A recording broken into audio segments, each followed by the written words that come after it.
नमस्कार. लोकप्रशासनाच्या या लेक्चरमध्ये आपण कौटिल्याचे राजा व राजसत्ता याबाबतचे विचार ह्याचा विचार या ठिकाणी आपण आज करणार आहोत. कौटिल्याच्या काळामध्ये भारतात अनियंत्रित अशा स्वरूपाची राजसत्ता ही त्या ठिकाणी स्थापन झालेली होती आणि त्यातून साम्राज्य ही विकसित होऊ लागलेली होती. कौटिल्याच्या पूर्वीच्या काळामध्ये काही ठिकाणी गणराज्य, परंतु काळाच्या ओघात सामर्थ्यशाली राजसत्तामुळे गणराज्य ही टिकू शकली नाही. अशा ह्या काळामध्ये त्या ठिकाणी राज्याची निर्मिती किंवा राजसत्तेचा उदय हा त्या ठिकाणी झालेला आपल्याला दिसून येतो. ह्या राजसत्तेचा उदय आपल्याला या ठिकाणी बघावयाचा आहे. यामध्ये आपण बघतो की अनेक राज्ये जी आहेत ही या काळामध्ये उदयाला ही आलेली आपल्याला दिसून येतात. लोकांनी एकत्र येऊन आपल्या रक्षणाची व सुरक्षिततेची जबाबदारी एका व्यक्तीवर या काळात सोपवण्यात आली. त्या मोबदल्यामध्ये त्याला आपल्या उत्पन्नाचा काही भाग हा स्वरक्षणासाठी देण्यात येण्याचे ठरविले. ज्या व्यक्तीला याबाबत अधिकार सोपविण्यात आले ती व्यक्ती म्हणजेच पुढे चालून राजा म्हणून आपल्याला दिसून येते. त्याला रक्षणासाठी आणि शांतता सुव्यवस्था निर्माण करण्यासाठी कायदे करण्याचा अधिकार, एक संहिता तयार करण्याचा अधिकार, पुढे चालून तो कायदा याने प्रचलित झाला. तर अशा पद्धतीनं कायदे करण्याचा अधिकार हा देण्यात आला. राजाने केलेले कायदे, राजाने दिलेली आज्ञा पालन करणे हे जनतेला आवश्यक असे होऊन गेले. मात्र राजा जर प्रजेचे रक्षण करू शकत नसेल तर त्याच्या आज्ञांचे पालन करणे हे मात्र आवश्यक असं राहत नव्हतं. आणि ह्याचे समर्थन कौटिल्य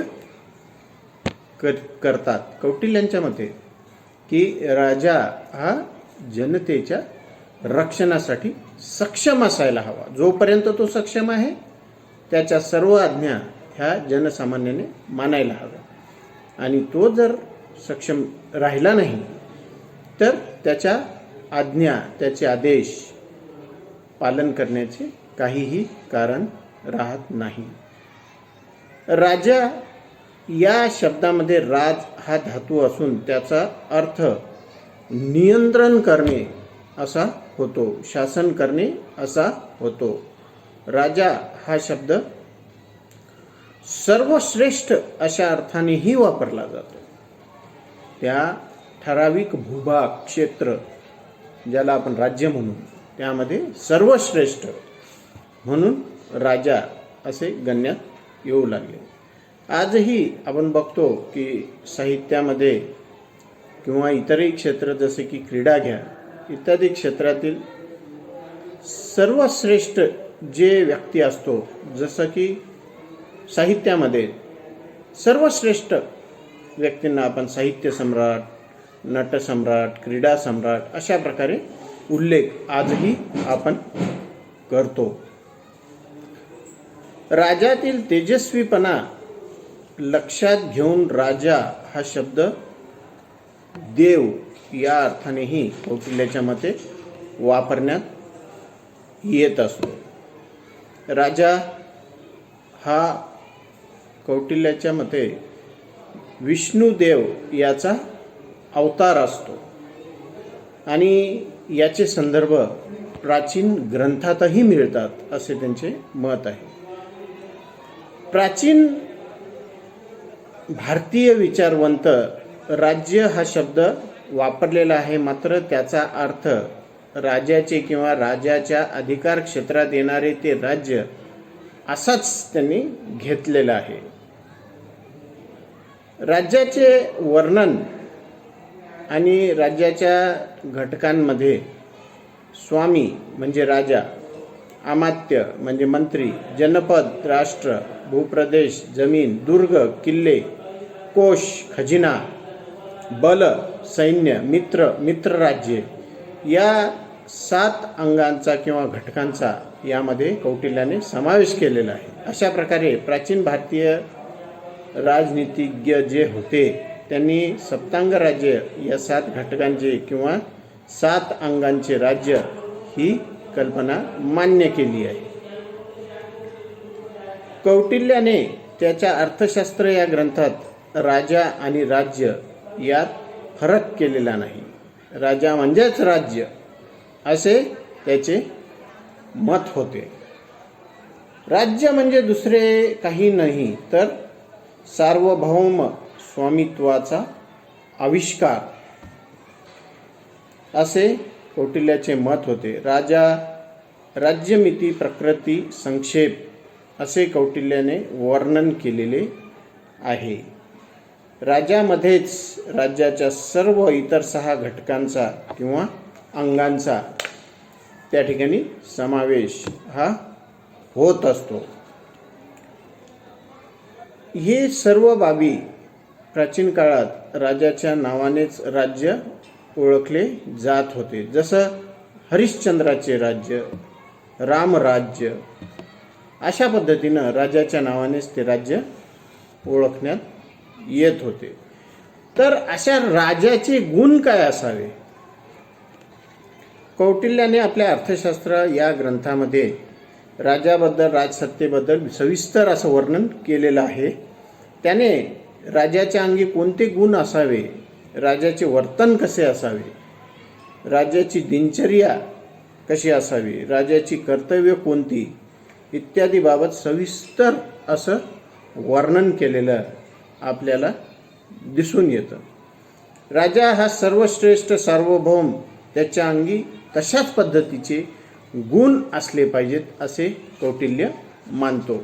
राजामध्ये गुणवत्ता असली पाहिजे, त्याच्याजवळ दैवी बुद्धी आणि दैवी शक्ती असली पाहिजे. हे तत्कालीन काळामध्ये असलेले त्यांचे ते विचार आहेत. राजा हा इंद्रिय निग्रही, संयमी, कर्तव्यनिष्ठ असा असायला हवा. राजा कृतज्ञ, उच्च ध्येयाने प्रेरित आणि उत्साही असा असायला हवा. राजा हा सत्यवचनी आणि